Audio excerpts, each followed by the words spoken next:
আজকের গল্প এক অসৎ বন্ধুর কাহিনী। একসময় এক গ্রামে দুই বন্ধু বাস করত। তাদের মধ্যে এমন গভীর বন্ধুত্ব ছিল যে একজন আরেকজনকে না দেখে থাকতে পারত না। তাছাড়া তাঁরা পরস্পরকে অত্যন্ত বিশ্বাস করত। একদিন এক বন্ধু বাণিজ্য করার উদ্দেশ্য নিয়ে কয়েক মাসের জন্য অন্য একটা শহরে রওনা দিয়েছিল। এ সময় সে তার বন্ধুটির দায়িত্বে লোহার সিন্দুকটি রেখে গেল। কয়েক মাস পরে শহর থেকে ফিরে এসে তার লোহার সিন্দুকটা সেই বন্ধুটির কাছ থেকে ফেরত নেওয়ার জন্য সে তার বাড়ি গেল। কিন্তু বন্ধুটি তাকে বলল যে তার সিন্দুকটা উইপোকায় খেয়ে ফেলেছে। বন্ধুটি তখন অন্য বন্ধুটিকে কিছু না বলে নিজের বাড়িতে ফিরে এল।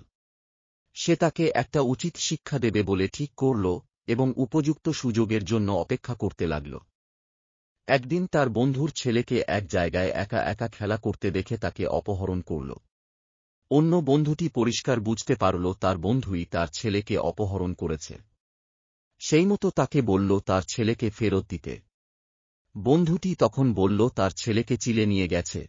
তার কথা শুনে অবশেষে অসৎ বন্ধুটি নিজের ভুল বুঝতে পারল এবং উচিত শিক্ষা পেল।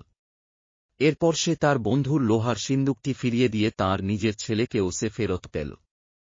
আজকের গল্প থেকে এই বোঝা গেল যে মন্দ কাজ করলে ফল ভোগ করতেই হবে।